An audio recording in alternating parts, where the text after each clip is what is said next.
Hello, and welcome to my third part of my 9-part horror series, looking at movies that I think are important to the horror genre and that teach us important lessons. So, when you think of horror parodies, what comes to mind? Probably the Scary Movie franchise, or maybe something outlandish like Silence of the Hams. All of those sort of spin-off movies. But what I want to discuss is a movie that plays homage to the horror films of old, while at the same time throwing in their own stylistic directing choices and finding a good balance between British comedy and realistic zombie gore. I'm talking about Shaun of the Dead, of course. And, spoiler alerts, being that I will discuss the entirety of the movie. So, the movie is a parody of the original zombie movies, like George A. Romero's stuff, Night of the Living Dead, and all in the trilogy, and other movies like Back to the Future. The script was written in 8 weeks by Richard Wright, who's the director, and Simon Pegg, who is the star of the film. His co-star is Nick Frost, and this movie, Shaun of the Dead, is the first movie in a trilogy by Wright, the same director. It's called the Three Flavors Cornetto Trilogy, and they all star Pegg and Frost as their lead role. And so, in order, the films are Shaun of the Dead, Hot Fuzz, and The World's End. So, this movie starts with the troubled couple, which seems to be like in horror movies nowadays, relationship issues seem to often go into horror, like The Invisible Man that came out, like I think in either 2020 or 2021, and Midsommar, which we will also be looking at, is another film that has that. So Liz and Shaun are the couple, and they've got relationship issues, and they're talking about that in the pub. And the issues are that Shaun never wants to change things up. He keeps going through the same thing every single day, taking her to the very pub that they're sitting at every day, and that also they don't get alone time, which is very well represented by the fact that both his friend Ed and Liz's friends David and Diane are at that pub with them on their night out while they're discussing the relationship issues. So you can see where things get a little tense. So Senj, after a while, decides that Shaun isn't going to change, so she breaks up with him. Evidently, the next day is when the apocalypse happens. So what happens is the next day Shaun goes through his usual schedule. He's a bit beat up about the breakup and stuff. And as he's walking around town, he doesn't even seem to notice the dead people that are walking around him. And when him and his friend Ed actually do figure out what's happening, once they figure out that the world is now Zed infested, they formulate a plan to get Shaun's mom and his ex Liz and take them to safety. He doesn't want to take his stepdad Philip, though. He absolutely despises his stepdad. They never got along, I guess, as he grew up. His dad, I think, passed away early on in his life, so he was raised by Philip, and Philip was one of those sort of disciplined parents. He was a little hard on him. So he didn't want to take him for that reason. But also because whenever he was on the phone with his mom said that she and her husband are also seemingly oblivious to the zombie apocalypse. So she tells him that he got bit by a crazy person being zombie, of course. So they go to Shaun's parents' house, hoping to kill the mom and to save the mom and to kill Philip. But they end up having to take Philip as well, because he's not, fully changed or anything. He's still normal and a bit crabby and stuff.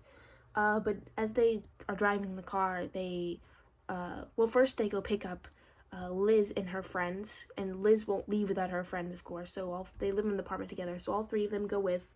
But when they get in the car, Philip has a really, really sweet moment, like a reconciliation with Shaun, where he tells them that while he was always been hard on him his entire life, it's only because he loves him a lot and he just wants him to be strong. The next second he turns into a zombie, though, so that doesn't last very long. So they have to ditch the car and they set out on foot, all of them, and eventually they manage to get to back to the Winchester, which is the pub that they were at the beginning that they always go to. So they board up the windows and the doors and they take shelter there overnight. But there's some drama between them, and after a while, their drama, like their fighting amongst themselves, gets too loud and their safety is compromised. They get found out by the zombies. The zombies know where they're at. So the whole fight is that David and Diane, they're a couple, and they are best friends with Liz, and they live with Liz. But David has always seemed to dislike Shaun, and David starts fights with him all the time. He's always cutting him down a peg. And so the main fight is between David and everyone else because he's blaming Shaun for everything, for the predicament that they're in currently. So in the middle of their fight, hordes of zombies, they're trying to break down the windows and doors, and they have a gun. So they have a gun, and they have a whole plan for how they're going to use the gun against the zombies. But then they figure out that Shaun's mom had been bit. So when they find that out, David, being that he hates Shaun, points the gun at his mom. And at first, Shaun is reluctant to accept the fact that his mother is going to die. But then he does decide that it's right to put her down. So he takes the gun and he does it himself. But then afterward, David takes the gun back and points it at Shaun.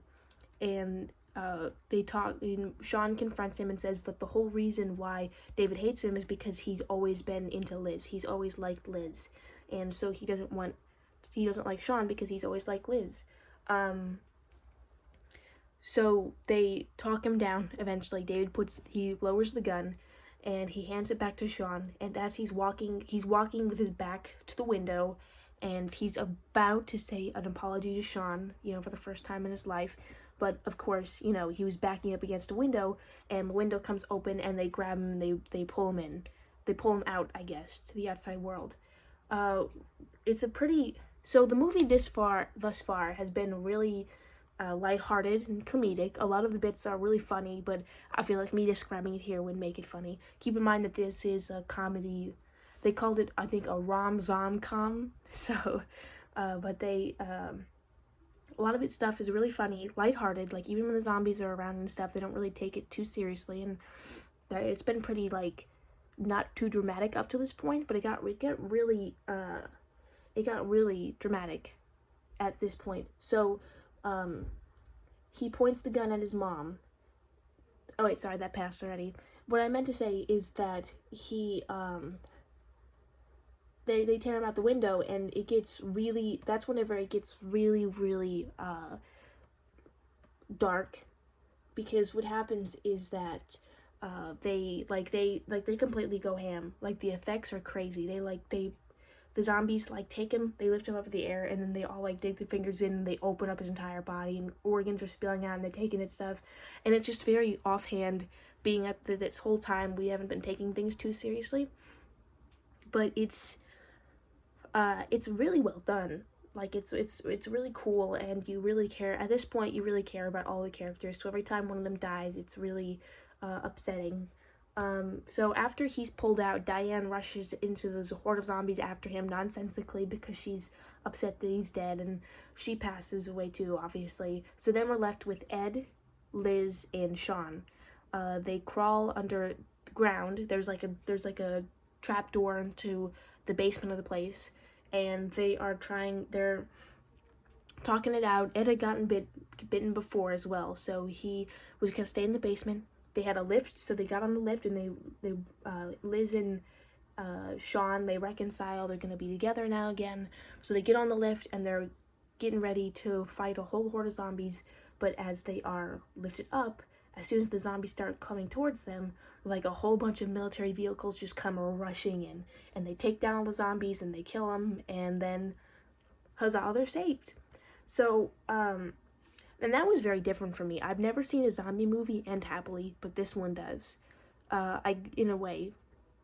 So then we show that it's sometime later, and him and Liz are watching the news. They live together now. They're happy. Liz seems to have settled down and doesn't mind that isn't any change in their life. They're kind of just sitting down and doing the same thing every time. And you would have thought it would have gone the other way, that Shaun would have learned to do things differently, but instead she learned just to, I guess, be cool with laying around all day and doing nothing. So the movie actually ends with him going up to the shed and playing video games with Ed. Ed, of course, became a zombie, so he's playing with a zombie Ed. So, oh, and one thing I forgot to mention is that at one point, whenever they were in their house, like safe and sound, the news was playing, and now they decided that there were still zombies alive, but they just used them for like grocery store workers, and they had them in like those wacky like game show things, like chasing after pieces of meat to do a trap or something. And then there was like a Dr. Phil sort of show where it was like a woman sitting down and talking to how everyone's saying her relationship is wrong, but she sees nothing wrong with loving her husband even though he has turned into a zombie. Silly things like that have been going on this whole movie. But now the movie's over, and so we can talk about the importance of this movie. So it works so well because of its deliberate directing style. Richard Wright has a certain way of shooting things, and it's hard to describe myself, but his way is like he's got like really quick close-ups on certain things, and there's one sequence in the movie where they're in the bar and they're fighting off zombies. That there's a couple zombies that had been in the bar when they got there, and they hit a jukebox and Don't Stop Me Now by Queen comes on. So then a fun little thing they did is that every time that they made a hit or they clicked a button or they were doing something, it was in beat with the song. So, and I thought it was really cool. So the movie also transitions beautifully between horror and comedy, and it has enough dry British wit to keep anyone entertained. Underneath all of the gore and laughs, the movie does have a small message for us. In the beginning credits, they show the people in the city they live in going about their everyday lives, and they've got dead stares and limp bodies, already. And this represents how modern people already resemble zombies and their catatonic cycles. So if there's anything to take away from this film, it's just to remember to live your life to the fullest, I guess. So with that being said, the movie doesn't really ask you to take that into account.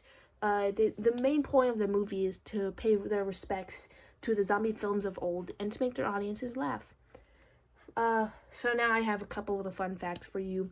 Richard Wright makes a cameo as one of the zombies in the film.